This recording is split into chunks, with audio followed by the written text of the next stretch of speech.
Le 050840 fait son apparition dans l'archipel. Cet indicatif téléphonique est proposé depuis ce matin par un nouvel opérateur de téléphonie mobile. Globaltel est une société indépendante spécialisée dans le secteur de la téléphonie fixe et mobile en métropole et dans les dom-toms. Sa présence met fin au monopole de l'opérateur historique dans l'archipel. Et malgré la taille restreinte du marché local, il y a de la place pour 2 opérateurs selon le gérant de Globaltel.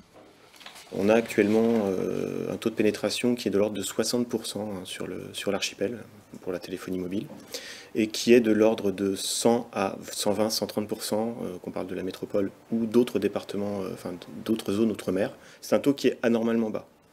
Donc il y a encore des gens sans téléphone mobile sur l'archipel et également aussi une consommation qui est relativement faible du fait des tarifs assez élevés.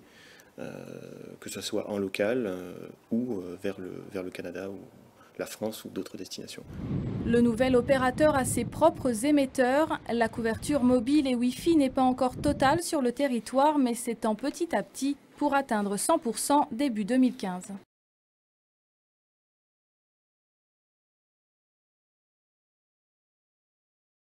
Le prix du bio, qu'en pensent les consommateurs? J'ai l'impression que le bio, c'est plus cher. Ça devient de plus en plus abordable, je trouve, et sur certains produits, comme les légumes, je trouve que bon, ça vaut la peine. Sur les prix, c'est nettement plus cher. Notre mission, voir si le bio est vraiment plus cher. Donc nous avons une liste de courses et nous allons comparer le bio et le non bio. Nous ne prendrons pas de premier prix, mais des produits de marque industrielle connue. En moyenne, les prix des produits bio ont baissé. Le responsable du magasin se souvient qu'il y a 10 ans encore, ils étaient 50% plus chers. La production s'est fortement augmentée, on est à plus de 12 000 agriculteurs en France maintenant, donc il y a des effets de volume qui commencent à jouer, il y a également une demande qui est toujours supérieure à l'offre, mais qui commence à s'étager un petit peu entre l'offre et la demande, et donc le prix se retrouve beaucoup plus avec un delta bien moindre qu'auparavant. Et voici le résultat de nos 2 paniers de courses effectués dans plusieurs magasins. Sur 11 articles, 8 sont moins chers en bio qu'en marque industrielle. Au final, notre panier bio est à 21,04 € contre 24,21 € pour le non bio, soit 13% de moins. Un résultat qui varie bien sûr selon les marques et les enseignes, mais qui va à l'encontre de certaines idées reçues.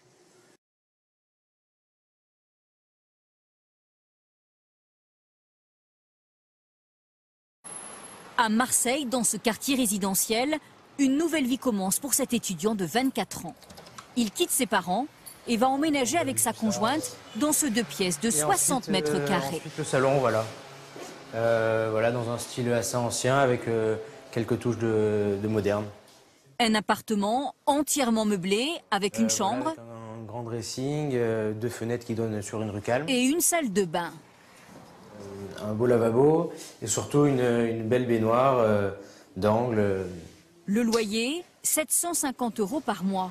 Pour Sébastien Brettoni, voilà, c'est une aubaine. Cuisine, donc, assez spacieuse. Il y a une semaine, le loyer était 100 € plus cher. J'ai été surpris, oui, que les loyers baissent. Voilà, c'est une bonne nouvelle que les loyers baissent aussi dans ce quartier recherché. Le recul des loyers, une tendance généralisée en France. Depuis le début de l'année, moins 1,4% en moyenne, surtout dans les grandes villes.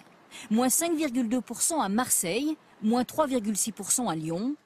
Le Havre, moins 2,2%, Strasbourg et même Paris, moins 1,8%. Des loyers en baisse, une conséquence de la crise et du chômage. De nombreux logements sont trop chers pour des locataires aux ressources limitées. Résultat, les loyers doivent diminuer pour trouver preneur. Le recul des loyers touche particulièrement les petites surfaces. Les studios, moins 2,7%. 2 pièces, moins 1,3%. 3 pièces, moins 0,5%.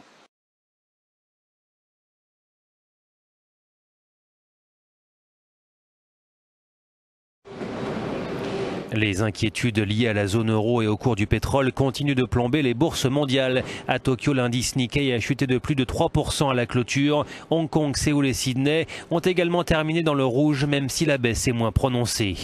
En Europe, les bourses de Paris et Francfort ont légèrement rebondi ce matin après avoir décroché de plus de 3% la veille.